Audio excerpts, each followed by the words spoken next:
So the best friend that never was, Brad, who has done nothing but change his statements in this story, who has literally kept reminding us of how Jay's like his brother, but not enough for him to actually come out and actually just say, this is the truth.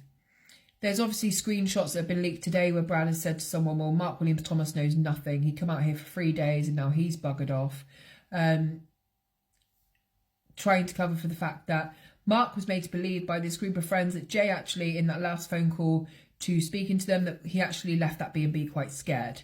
And he made the point of saying that Jay for some reason left that B&B scared after he had somehow stole a £12,000 Rolex, etc.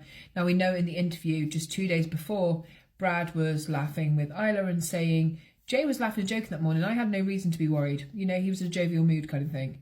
You can't be having a laugh and be scared at the same time. Let's face it. Now, Brad actually posted this on his Instagram story today and then quite quickly removed it within like 20 minutes, I think. To many of you believing the internet, honestly, you need your head sorting. Coming up with all these conspiracies saying this and that, which wouldn't be happening. Wouldn't be happening, Brad, if you, Lucy, Brandon, your mother, Jay's mum just put out an actual timeline, what he was actually wearing, what colour his trainers were, and then people may be able to find Jay. I've never known another missing person case where we don't even have a basic flipping description.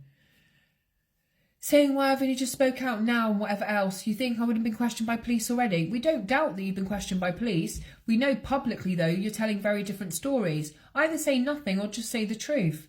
Only because all yous on here heard my story now doesn't mean no one else has.